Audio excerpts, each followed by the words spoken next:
Deuxième partie, chapitre 1er. La netteté de mes souvenirs à partir de ce moment m'étonne. J'acquérais une conscience plus attentive des autres, de moi-même. La spontanéité, un égoïsme facile, avait toujours été pour moi un luxe naturel, j'y avais toujours vécu. Or voici que ces quelques jours m'avaient assez troublée pour que je sois amenée à réfléchir, à me regarder vivre. Je passais par toutes les affres de l'introspection sans, pour cela, me réconcilier avec moi-même. Ce sentiment, pensais-je, ce sentiment à l'égard d'Anne est bête et pauvre, comme ce désir de la séparer de mon père est féroce. Mais, après tout, pourquoi me juger ainsi?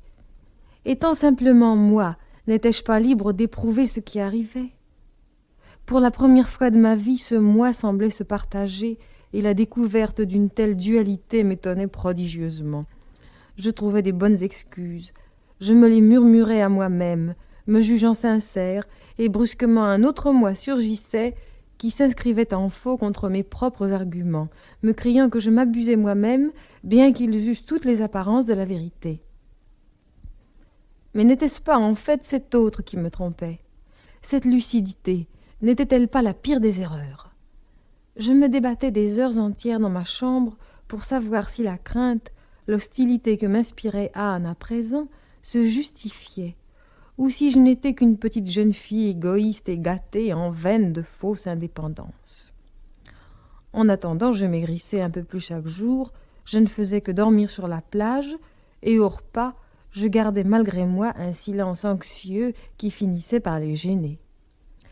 Je regardais Anne, je l'épiais sans cesse, je me disais tout au long du repas, ce geste qu'elle a eu vers lui, n'est-ce pas l'amour? Un amour comme il n'en aura jamais d'autre. Et ce sourire vers moi avec ce fond d'inquiétude dans les yeux, comment pourrais-je lui en vouloir? Mais soudain elle disait, « Quand nous serons rentrés, Raymond ?» Alors l'idée qu'elle allait partager notre vie et intervenir me hérissait. Elle ne me semblait plus qu'habileté et froideur. Je me disais, elle est froide, nous sommes chaleureux. Elle est autoritaire, nous sommes indépendants. Elle est indifférente, les gens ne l'intéressent pas, il nous passionne. Elle est réservée, nous sommes gais. Il n'y a que nous deux de vivants, et elle va se glisser entre nous avec sa tranquillité. Elle va se réchauffer, nous prendre peu à peu notre bonne chaleur insouciante. Elle va nous voler tout, comme un beau serpent. Je me répétais, un beau serpent, un beau serpent. Elle me tendait le pain et soudain je me réveillais et je me criais « Mais c'est fou, c'est Anne, l'intelligente Anne, celle qui s'est occupée de toi. » Sa froideur et sa forme de vie, tu ne peux y voir du calcul. Son indifférence la protège de 1000 petites choses sordides. C'est un gage de noblesse. Un beau serpent. Je me sentais blêmir de honte. Je la regardais. Je la suppliais tout bas de me pardonner. Parfois, elle surprenait ses regards et l'étonnement, l'incertitude assombrissait son visage, coupait ses phrases. Elle cherchait instinctivement mon père des yeux. Il la regardait avec admiration ou désir, ne comprenait pas la cause de cette inquiétude. Enfin, j'arrivais peu à peu à rendre l'atmosphère étouffante et je m'en détestais. Mon père souffrait autant qu'il lui était dans son cas possible de souffrir, c'est-à-dire peu, car il était fou d'Anne, fou d'orgueil et de plaisir, et il ne vivait que pour ça. Un jour, cependant, où je somnolais sur la plage après le bain du matin, il s'assit près de moi et me regarda. Je sentais son regard peser sur moi. J'allais me lever et lui proposer d'aller à l'eau avec l'air faussement enjoué qui me devenait habituel, quand il posa sa main sur ma tête et éleva la voix d'un ton lamentable. « Anne, venez voir cette sauterelle, elle est toute maigre. Si le travail lui fait cet effet-là, il faut qu'elle s'arrête. » Il croyait tout arrangé et sans doute, 10 jours plus tôt, cela eût tout arrangé.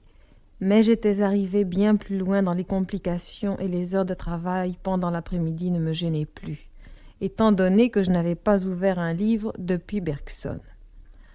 Anne s'approchait. Je restais couchée sur le ventre dans le sable, attentive au bruit étouffé de ses pas. Elle s'assit de l'autre côté et murmura C'est vrai que ça ne lui réussit pas. D'ailleurs, il lui suffirait de travailler vraiment au lieu de tourner en rond dans sa chambre. Je m'étais retournée, je les regardais. Comment savait-elle que je ne travaillais pas? Peut-être même avait-elle deviné mes pensées. Je la croyais capable de tout. Cette idée me fit peur. « Je ne tourne pas en rond dans ma chambre, protestai-je. « Est-ce ce garçon qui te manque » demanda mon père. « Non !» C'était un peu faux. Mais il est vrai que je n'avais pas eu le temps de penser à Cyril. « Et pourtant tu ne te portes pas bien, dit mon père sévèrement. « Anne, vous la voyez ? On dirait un poulet qu'on aurait vidé et mis à rôtir au soleil. »« Ma petite Cécile, fit Anne, faites un effort, travaillez un peu et mangez beaucoup, cet examen est important. »« Je m'en fous de mon examen, criai-je, vous comprenez, je m'en fous !» Je la regardais désespérément, bien en face, pour qu'elle comprît que c'était plus grave qu'un examen. Il fallait qu'elle me dise « Alors, qu'est-ce que c'est ?» Qu'elle me harcèle de questions, qu'elle me force à tout lui raconter. Et là, elle me convaincrait, elle déciderait ce qu'elle voudrait. Mais ainsi je ne serais plus infestée de ces sentiments acides et déprimants. Elle me regardait attentivement. Je voyais le bleu de Prusse de ses yeux, assombris par l'attention, le reproche. Et je compris que jamais elle ne penserait à me questionner, à me délivrer, parce que l'idée ne l'effleurerait pas, et qu'elle estimait que cela ne se faisait pas.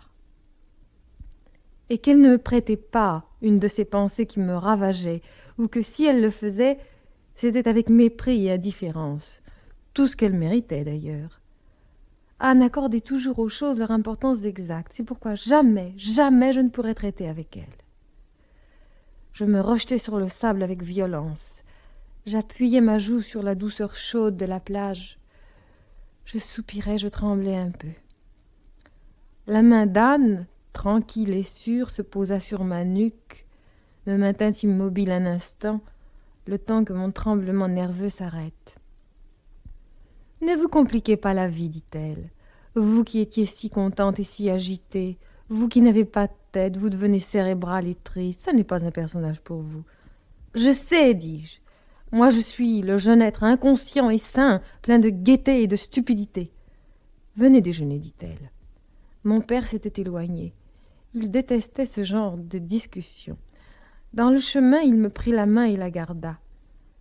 C'était une main dure et réconfortante. Elle m'avait mouché à mon premier chagrin d'amour. Elle avait tenu la mienne dans les moments de tranquillité et de bonheur parfait. Elle l'avait serrée furtivement dans les moments de complicité et de fou rire. Cette main sur le volant ou sur les clés le soir, cherchant vainement la serrure, cette main sur l'épaule d'une femme ou sur des cigarettes, cette main ne pouvait plus rien pour moi. Je la serrai très fort. Se tournant vers moi, il me sourit.